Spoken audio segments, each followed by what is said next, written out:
Capítulo 13. No dia seguinte, saí de casa bem cedo. Fui até a vila pegar algumas fitas que faltavam para compor os arranjos do casamento de Madalena e Gomes, que aconteceria no dia seguinte. Ainda estava tão abalada com tudo que o padre me contara que mal consegui falar meia dúzia de palavras a Madame Georgette. Bom dia, Sr. Donelli. Cumprimentei o feirante enquanto seguia até a praça, onde Isaac estacionara a carruagem. Bom dia, senhorita.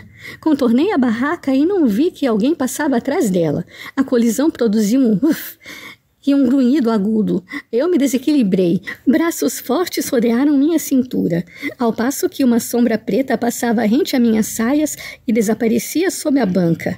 Endireitando-me como pude, ainda envolvida naquele abraço, virei o rosto para ver meu salvador com o propósito de agradecê-lo. Mas dei de cara com meu noivo. Perdoe-me, falou Lucas. Eu não a vi. Você saiu do nada. Eu me desprendi dele, o rosto em chamas. Eu estava distraída. Como o senhor tem paz? Comecei. Ah, não, o gato! Exclamou ao mesmo tempo, agachando-se para espiar embaixo da barraca. Inferno, ele fugiu. Gato? Ele tinha um gato e eu nem sabia disso? Mesmo chateada, observei os arredores. Avistei um vulto negro dobrando a esquina. É aquele ali? Apontei. É. Lucas se aprumou e, praguejando, saiu correndo atrás do bichano. Eu resolvi ajudar, mas Lucas era mais rápido, obviamente, com aquelas pernas compridas e sem tantas saias ao redor de si. Suas botas também eram muito mais adequadas para uma perseguição pelas ruas irregulares da vila do que meus delicados sapatos de salto. O gato zigue-zagueou por entre as poças d'água, latões de lixo e as pessoas por ali até que se enfiou no bosque que delimitava a vila. Lucas se deteve pouco depois de avançarmos alguns metros na mata, se apoiando para tomar fôlego em um largo tronco. Conseguiu ver que direção ele tomou? Perguntei, também sem ar. Eu o perdi assim que ele se escondeu naquela moita mais alta. Ele é seu. Eu pretendia fazer uma pergunta, mas acabou soando como uma acusação. Não exatamente. Lucas endireitou a coluna, afastando os cabelos dos olhos. Eu o encontrei na estrada ontem e o levei para casa, mas Almeida e ele não se entenderam muito bem. Bom, ele possuía o gato, havia apenas um dia. Eu podia perdoá-lo por não ter me contado. Está bem. Olhei em volta. Ele não pode ter ido muito longe. Vamos vasculhar os arredores. Prefere que nos separemos? Seus olhos se tornaram duas adagas quando me disse: você não vai a parte alguma. É claro que vou. Se eu não tivesse esbarrado em você, o gato não teria fugido. Se ele não tivesse tentando dilacerar meu braço para fugir, eu a teria visto e não teríamos colidido. Vou levá-la até a sua carruagem e depois volto para procurar o gato. Sozinho, frisou. Quem ele pensava que era para me dar ordens daquela maneira? O que o faz pensar que vou fazer sua vontade? Elevei o rosto. Seu bom senso. Suas sobrancelhas se abaixaram. Sabe que terá problemas se alguém tiver nos visto entrando no bosque. Vão pensar mal. Muitos já pensam. Não vai fazer grande diferença. Comecei a andar por entre as árvores e arbustos, chamando pelo gato fujão, tomando cuidado para que minhas saias não se enroscassem em nada. Uma mão grande se enrolou na minha, me obrigando a parar. O que quis dizer com muitos já pensam? Seu semblante era uma mistura de impaciência e frustração. Suspeito de que eu não tenha de explicar que nem todo mundo acredita que minha ausência tenha sido algo inocente, já que o senhor é um deles. Puxei meu braço. E isso me magoava. O fato de Lucas não acreditar em mim me doía quase tanto quanto lembrar a maneira como ele pedira minha mão. Sua mandíbula se apertou. Talvez eu acreditasse se a senhorita ao menos me explicasse alguma coisa. Pressionei os lábios. Antes não lhe dissera nada por medo de que pensasse que eu era uma tola, criando histórias fantasiosas ou por não ser capaz de trair a confiança de minha irmã.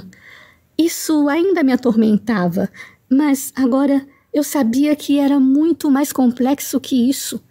Eu poderia colocar a vida de Sofia em perigo. Contar a verdade a ele, Agora que eu sabia dos riscos que minha irmã corria, era perigoso. Lucas era curioso, amava a ciência com devoção. E se ele tentasse saber mais sobre os mecanismos que permitiram que ela viajasse no tempo? E se, assim como fizera com os comprimidos, buscasse ajuda para entender melhor o assunto? Eu nunca poderia lhe explicar meu desaparecimento. Parecia não haver uma maneira de aquela história terminar bem. Nenhuma maneira. Eu já disse. Desviei os olhos para sua gravata branca. Estive na cidade de Sofia. Mas não sozinha. Estreitou os olhos.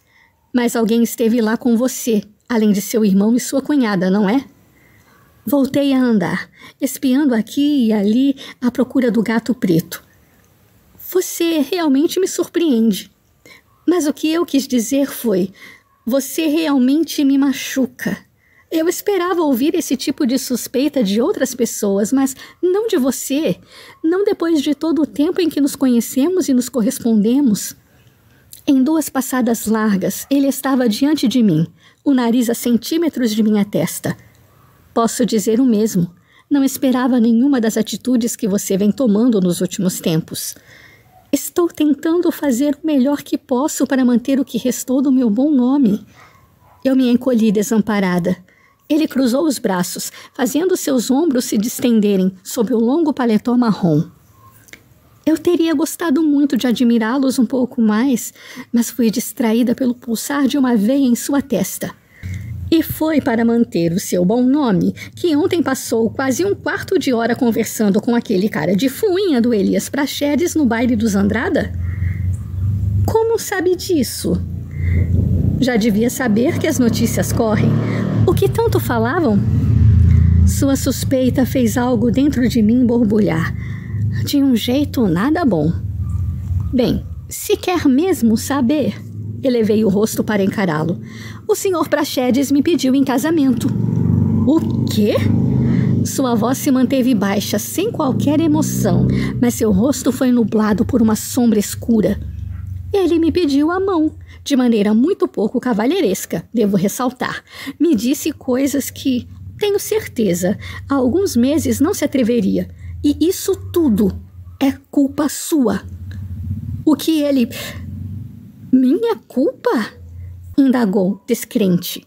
Sim, graças a você, que anda fazendo questão de deixar claro para todos que não queria o nosso noivado. Você não me visita, não me acompanha aos eventos e, quando se dá o trabalho de me acompanhar, raramente trocamos meia dúzia de palavras.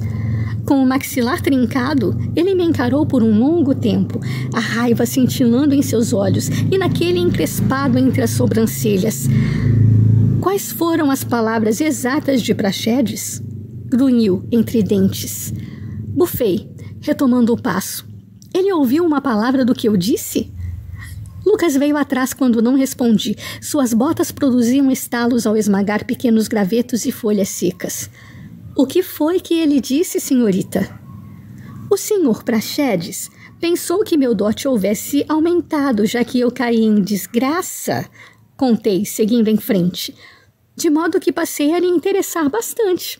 Além disso, ele acha que eu ficaria muito bem em sua sala de estar, embora ele tivesse de trocar as cortinas, porque o lilás não me favorece. Não foi atenção... Ele me impediu de terminar a frase, me agarrando pelo cotovelo, os olhos castanhos, então tomados de fúria. Como pôde permitir que ele falasse com você desta maneira? Onde estava o maldito do seu irmão? Ian estava ocupado e... Que mal haveria? O Sr. Praxedes é de boa família, sempre foi muito gentil. Quem poderia imaginar que ele não passa de um paspalho ambicioso, que não compreende o significado da palavra sarcasmo? Eu me livrei de seu aperto com um safanão. Eu vou matá-lo, esbravejou, por sua honra. A julgar por sua expressão, eu não tinha dúvidas de que era isso mesmo que ele pretendia. Verdade? E o que pretende alegar? Que Praxedes ofendeu minha honra me propondo casamento? Acabei rindo, sem qualquer humor. Tudo o que vai conseguir com isso é me transformar em motivo de chacota. Ele cuspiu um bocado de impropérios e se afastou, andando de um lado para o outro como um animal dentro da jaula. Eu tenho de fazer alguma coisa. Cerrou os punhos. Sim, e acho melhor começar a se mexer se quiser encontrar o seu gato. Um som parecido com um rosnado lhe escapou, enquanto chutava um graveto e retornava às buscas. Fiquei um pouco mais para trás, espiando por entre as plantas, atenta a qualquer sinal do bichano. Afastei as folhas de um arbusto e gritei quando uma bolota castanha pulou em minha saia. Lucas estava a meu lado, antes que eu pudesse recobrar o fôlego. O que foi? Rato! Rato! Eu o empurrei para a frente para que ficasse entre mim e o roedor. E só não subi para a segurança de suas costas por conta da anágua engomada. Aquilo não é um rato, é um coelho. Tem certeza? Eu me inclinei para o lado, os dedos enroscados nas costas de seu paletó e espiei.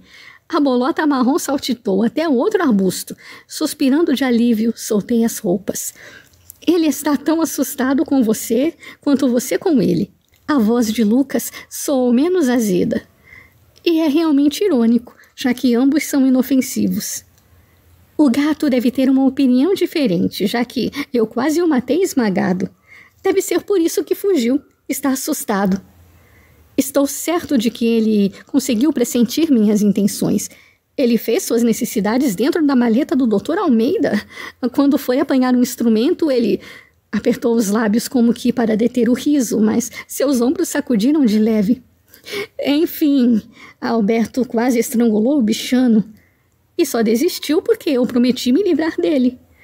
Você pretendia abandonar aquela pobre criatura à própria sorte? Que espécie de sujeito acha que sou? Ele questionou, ultrajado e magoado. Eu pretendia ir até a sua casa falar com o seu irmão. Tinha esperanças de que ele aceitasse ficar com o gato, até eu conseguir encontrar uma casa para mim. A novidade me surpreendeu. Você vai se mudar para a casa do Dr. Almeida? Sabe que estou noivo, não? Arqueou uma sobrancelha. Ah, sim. Acabei de me lembrar que sabe, sim. E também me recordo que demonstrou uma opinião bastante contrária em relação a esse assunto. Seu tom jocoso despertou algo em mim. Oh, é claro, escarneci. Por que eu deveria me sentir radiante com aquele seu pedido tão romântico? Até um condenado à forca pareceria mais animado que você. Ele deu um passo à frente, ficando a um nariz de distância. Um nariz bem pequeno. Caso não tenha percebido, eu estava sendo enforcado pelo seu irmão. Não culpe Ian por sua falta de entusiasmo. Ele fez o que achou correto, assim como você. Lucas teve a petulância de parecer ofendido. E me condena por isso? Ele não entendia. Essa discussão é inútil. Eu lhe dei as costas. Pretendia sair dali, mas ele me impediu, passando um braço pela minha cintura e me fazendo girar para encará-lo. Você não vai fugir. Vai ficar aqui e me explicar por que acha inútil falar comigo. Se não fosse tão atoleimado da cabeça, eu não precisaria me dar o trabalho. Me contorci para escapar, e tudo o que consegui foi fazer com que ele me segurasse com mais firmeza. Sendo assim, prefiro não perder meu tempo explicando algo que eu sei que você é incapaz de compreender. Agora, solte-me. Mas ele não soltou. Eu já desconfiava que você me considerava alguém de baixo intelecto. É a única explicação para acreditar que eu não desconfiaria dos reais motivos que a levaram a fugir. Já disse que não fugi. Aquela deveria ter sido a noite mais bonita da minha vida. Mas se transformou em um pesadelo do qual eu nunca vou conseguir me livrar. E parte da culpa é sua. Eu odeio você por isso. Soquei seu peito. No momento, aquele sorriso debochado lhe covou os cantos da boca. Você também não é uma das minhas pessoas preferidas. Então me solte, Lucas. Quando eu disse seu nome, a raiva e o sarcasmo se foram. Seu olhar mudou. O castanho se desanuviando até alcançar aquela nuance esverdeada, dando lugar a uma espécie de fúria que eu já vira antes. Apenas uma vez. Na noite do meu aniversário. Imagino que eu pudesse ter tentado impedir o que aconteceu a seguir se eu quisesse. Mas eu não quis. A boca de Lucas encontrou a minha, na metade do caminho. Esse beijo foi diferente do primeiro. Foi furioso, exigente, agressivo e eu me vi completamente arrebatada e muito interessada em descobrir quantos tipos de beijo existiriam. O frenesi tomou conta de mim. As sensações tão intensas que eu vibrava como as folhas de um pinheiro em meio a uma tempestade. Me diga o que aconteceu, Elisa, implorou, atormentado entre um beijo e outro, as mãos nas laterais do meu rosto. Por favor, qualquer explicação será melhor do que as coisas que estão em minha cabeça. Sua súplica, seu cheiro, seu gosto. Se eu permanecesse mais um segundo em seus braços, não encontraria forças para lhe negar coisa alguma. Porque eu queria dizer a ele, contar tudo aquilo que eu escrevera nas cartas que não cheguei a guardar quando estava no futuro. Por isso me doeu não atender a sua súplica. E me feriu muito mais apoiar as mãos em seu peito e afastá-lo. O que eu fiz para perder a sua confiança? A mágoa atingiu seu rosto. Ouvir aquilo fez meu coração se encolher, até ficar do tamanho de um grão de arroz. Eu não deixei de confiar em você, eu quis dizer. Mas não posso arriscar a vida de minha irmã, não posso. Você estava certo. Eu não devia ter vindo. Suspendi a saia e saí dali, lutando contra a cortina de lágrimas que teimava em nublar minha visão. Quando ele me pedira a verdade logo que retornei para casa, doeu negá-la. Mas naquele instante, ainda sentindo seu calor, ainda sentindo seu toque em minha pele, em meus lábios, foi intolerável. Porque quando ele me tocava, tudo parecia certo no mundo. Tudo mais perdia importância. Quando ele me beijava, eu me sentia fraca. Eu tinha de ser forte. Por Sofia. Eu estava longe quando ouvi uma risada. Chegando um pouco mais perto, divisei uma clareira. Parei de andar. Não havíamos passado por ela na ida, então eu devia ter tomado a direção errada. A risadinha se repetiu, logo seguida de um longo gemido. Afastei alguns galhos e então vi uma mulher com as pernas nuas, envoltas na cintura de um homem. A parte superior do vestido enrolada na cintura. Ela não usava espartilho nem chemise.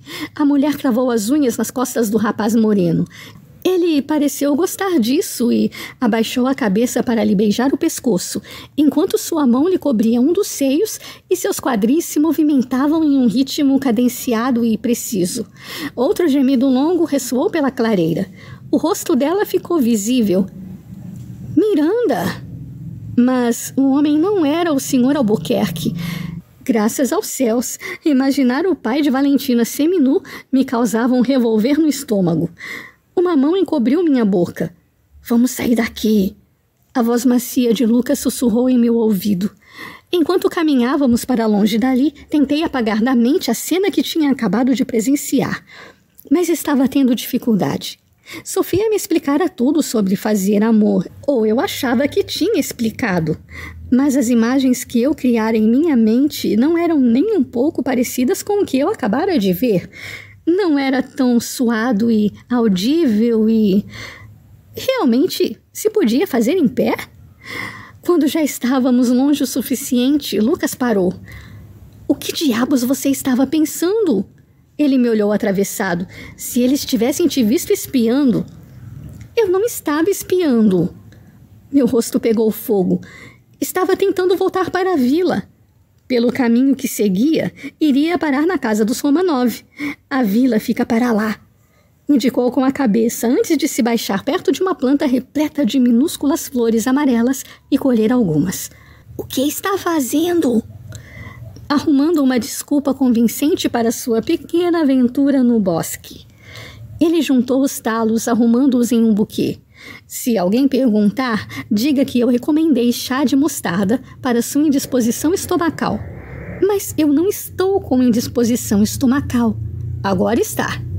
Pegou minha mão e pressionou o buquê em minha palma. Não preciso de uma desculpa. O que vim fazer aqui é inocente e Isaac, provavelmente... Eu me detive quando senti algo macio e não muito grande roçando em meu tornozelo. Dei um pulo. temendo que Lucas tivesse se enganado quanto ao coelho e a ratazana estivesse de volta. O gato negro, de olhar amarelo e um tanto estrábico, o que o deixava ainda mais adorável, me observou com curiosidade antes de miar. O gato! Lucas se baixou para pegar o bichano, o rosto tomado de alívio. Ele é uma gracinha. Tem nome? Ainda não.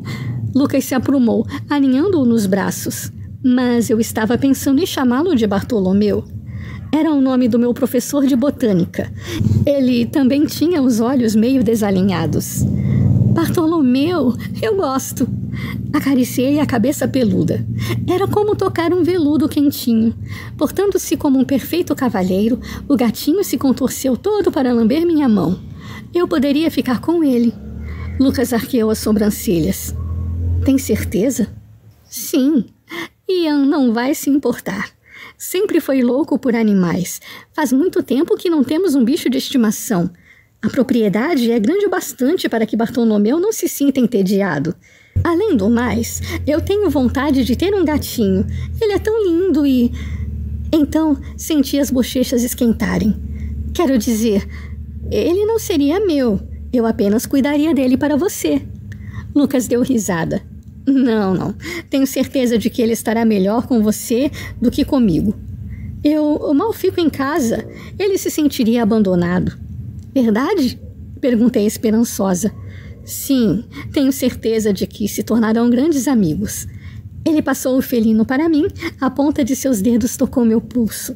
Aquele vibrar ecoou dentro de mim, e não foi porque Bartolomeu começou a ronronar. Eu tinha de sair dali. Bem, obrigada, doutor. Prometo que vou cuidar muito bem dele. Eu preciso ir agora. Até mais. Até, senhorita Elisa. Não me escapou que ele voltara a usar senhorita Elisa, em vez de meu nome, desde que ficamos noivos. Quantas vezes um coração podia se partir em um único dia?